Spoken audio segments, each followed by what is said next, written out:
Hello, fellow humans.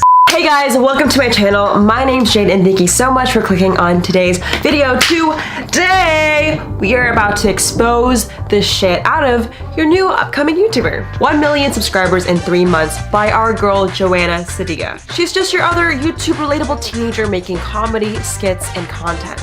Now, we're all sitting here scratching our heads as also fellow YouTubers thinking, how the fuck am I not blowing up? My content is just as great as Joanna's. I decided to go in and expose the strategies she used to blow her channel so you can too. All you gotta do if you wanna know how to blow up is keep on watching. Hey Jade, how did this person blow up? I have no fucking idea.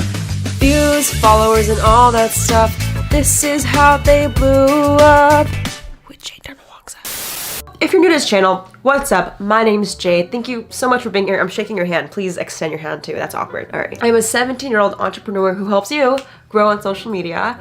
And basically, if you don't know, I made a video a few months ago called Exposing Emma Chamberlain, and you guys seem to love it. You guys seem to just bond. The reason being, and I can understand, if you're someone who is a YouTuber and you're seeing so many other creators grow so fast and you're just like chilling on 2 subscribers, that sucks. And I think it's just so demotivating to maybe not know how the YouTube algorithm works. My job is basically, coaching brands and influencers how to grow, really just piece together what's happening to successful creators. And I think it's just so important today just to dive in, not only just marketing techniques, but things you can apply and step-by-step things you can take action to grow your channel too. Today I'm just gonna dive right in and kind of share the 3 things I found that blew up Joana Ceddia's YouTube channel. And we're about to dive right in. So the first thing and the biggest assumption I have that you guys actually assumed was the fact that Joana is the new Emma Chamberlain. So Joana posted a video called Copying Emma Chamberlain's Clothing Line. That video has over 4 million views. Now, when she posted that video, there's a couple things that make a YouTube video pop. Now, I know you're sitting in your chair like, what the fuck? I don't understand what you're saying, Jade. Please explain. In a lot of marketing, there's a lot of people searching a certain thing at a certain time. That's what search volume typically is. For example, if it's Halloween, people are gonna probably search for Halloween related things in the month of October. If you post something in November, no one's gonna search for it. So I would say if you're picking the right keywords at the right time, you will be able to search up. Now, what about the competition? So the thing is, if you are trying to make content that is pretty high volume, there's also gonna be a lot of people that are gonna probably do the same thing. The only way you're gonna beat someone in the race of the search volume keyword, for example, Halloween, is if you're the first one in Halloween. You have to basically make a video a month before it actually starts. For example, with Emma Chamberlain, her clothing line dropped, and right when it dropped, Joana put out a video called, Copying Emma Chamberlain's Clothing Line, because she was the first one. Everyone is using Emma Chamberlain in the title or unboxing her clothing line, but no one is copying it. So if you are able to either be the first one or add your own spin on it, that's the only way you can beat everyone else. So I guess that's the first thing, using the right titles. I actually went to Vid Summit, I went to many meetings with people that work at YouTube, and it's the same thing. Search volume, competition. If you can really understand that, you will be able to really apply that to your videos. If you're curious, ask yourself, what are people in my audience searching right now? And is there a lot of competition? If you know your answers, I would make a video about it. Once you do that, you're able to make content that's searchable and visible. So now we're gonna dive into step 2. Engagement. Do you ever go to school and you know these bitches at school that post a selfie and you comment something to hype them up OMG, you look so pretty, and they don't respond, they think they're just shit. I think it's frustrating as well if a creator does the same thing. I think being a YouTuber has so much to do by building a relationship with your audience. If you think you're just shit to not respond to your comments or at least notice them or say thank you or at least a fucking emoji, you're a piece of shit. And I understand once you get to a point where you're super big and scaling out, you can't message everyone, but just a few people, right? And I look and Joanna's sitting there, replying, hearting comments, being super engaged.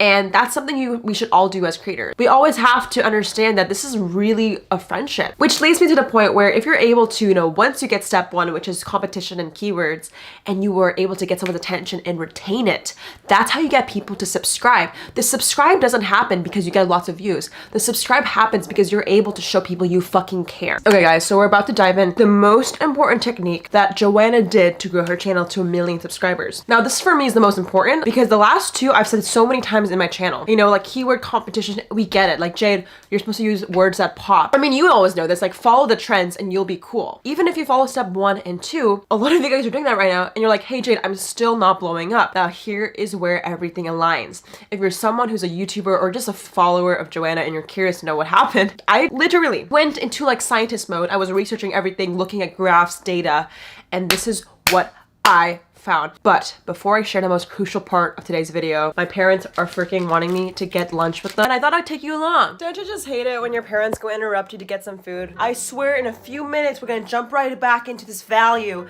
There's so much value right now. I literally have a notepad, so don't click off. I'd be really sad if you didn't watch the end of the video. So we're gonna get some food. Okay, so we got my floofy jacket. Wow, I'm so Emma Chamberlain. Comment below, I'm copying Emma Chamberlain. This dude! You guys see it all the time, way too much. Just start charging you, Jay. You're gonna start charging me for you pay me. We'll split this AdSense. A lot of you guys are curious to know like why I'm not in school, like that whole story, because I mean my parents did allow me to drop out of school and I know you guys are curious to know more about it. So I will make a whole video about it. Just let me know if you're curious. Basically, actually a year ago I left high school. I was a junior and I wanted to pursue YouTube full time. So if you guys want to just see like a whole video about that. I'm gonna tell you the true story. What do you mean the true story? The real one. What do you mean the real one? Embellish. I did not embellish my stories. I'm gonna try to tell you my side of story. Oh, okay. My dad's gonna share his side of the story. When I let you go, I actually have a plan, Jay. Boring. Boring. Comment below, turn on post notifications so you know when I upload that video. I'm about to expose myself. So we are at my dad's favorite Thai restaurant, Thai Terrace. If you are ever in like Washington, if you live in this area, go check it out. It's so good. All right, guys. So we got the spicy basil chicken and we got rice. As you can tell, we're so Asian and we are here eating Thai food. My dad's the type of dad to get like super hungry and almost turn angry. Like we call it hangry. I'm gonna expose you. Don't spread the rumors, Jay. That was our amazing lunch, worth all that extra effort to stop filming, and now we're gonna go back home to finish the rest of the video. Alright guys, so we're back, and we're about to tell you something that's gonna really crack the code on how YouTubers blow up. Now, in my research, there's something called product life cycle. So with that being said, I'm about to explain to you the life cycle of a YouTuber. Now it comes in really 3 stages. Now these 3 stages don't even apply for a YouTuber, it applies for any company. Today we're gonna take Apple. We all know Apple is one of the legendary companies in branding and sales. So in order to understand the life cycle of a YouTuber, I want to show you guys the life cycle of a company. Now, going to my handy dandy sheet. As you can see, there's a spike in sales every single year. If you can kind of guess, these are when the new iPhone launches. So right when the iPhone launches, a lot of people pre-order and buy, but the moment it becomes less trendy, it decreases. That's why every year in September, we have a new iPhone release because there's anticipation based on that September launch date, and no other competitors are gonna launch in September because everyone knows Apple's gonna crush them in sales. All right, so now that you see the Apple product lifecycle, this is why it relates to a YouTube life cycle. Can you even see that? Here, I'll move it now. Imagine this graph, Emma Chamberlain subscriber growth. As you can see, just say she posts a few videos and it keeps growing and growing, but then in summer 2007, But here's the thing, you guys. In summer 2018, Emma launched a clothing line that brought a lot of controversy. She basically didn't attach any photos of the products you're gonna buy by blurring them out.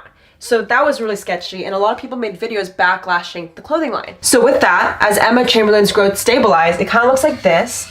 And when Joanna uploaded was when it was going down. So Joanna uploaded the video right here, right when there was a little controversy during the clothing line. By the way, everything here is rounded. I didn't really like calculate it by the hour, but as you can tell, timing took a huge part in upload. As you saw before, the first point I mentioned in regards to selecting keywords is all about timing. For example, one of my videos is called How to Grow on Instagram in 2018, but I made the video in 2017. One of the books I actually read called 22 Laws of Marketing, I'll link it below if you want to check it out, basically says if you can't be first in an industry, you gotta find a way to make yourself different. So if you can't be the first person to make vlogs, you have to find a way to be different. And so for example, if you're going to use a high popular keyword, make sure you're the first one. So Joana was the first one really copying the clothing line since they just came out. So that's why as everyone else started doing unboxing videos of her clothing line, you know, she was the first one. So that was the reason why the video blew up the fastest, because the YouTube algorithm always loves prioritizing videos that are the first. It's just like in any market share, you gotta be the first to win. The life cycle of a YouTuber is very simple. You start, you scale, and then you stabilize. Now, if you're able to catch at the right time and upload on a keyword that's just about to blow up, but you're just hitting the right timing, that's gonna help you get your first viral video. So you guys, what does this mean for you? The people that grow on YouTube focus on one thing that's not about the views. I'm telling you, if you focus on how to like get the right keyword at the right time, you will not grow. The reason why is because you anticipate what is the right keyword, not by looking up some random shit and copying everyone else, literally by knowing your audience, asking people, how can I help you? What content do you want to see? And knowing, not because it's going to be for you, but you're going to help an audience, you're going to give value by entertaining them. I guess what I'm trying to say is when I hit my first 1 million views on YouTube, it wasn't because I was like strategizing like this graph shit. I mean, you see me super technical, but I wasn't like that at all. All I was thinking is about the audience, the consumer, you know, you guys, like, what do you want to see? And anticipating that rather than what can get me the most views. There's a huge difference, and I know most of you won't understand it, but please trust me. Try to think about the people that care about you, not about yourself, and you will always grow on social media. It's just a rule of thumb. Give value and they will reciprocate. Alright guys, so that was today's video. If you liked it, make sure you give this video a thumbs up and subscribe, okay? I'm about to make so many more videos about how I dropped out of school, how I pursued social media full time, and more videos just like how I blew up. So if you liked it, comment, and shout out to the comment winner. Shout out to the comment winner. Comment on this post to be featured in the next episode. If you want to be the next comment winner, go comment below your thoughts. I don't know if you like this video. I know technically it's not the most trendy. I mean, Joana has been here for a few weeks, so I hope you enjoyed. I'll catch you guys in the next one. Goodbye.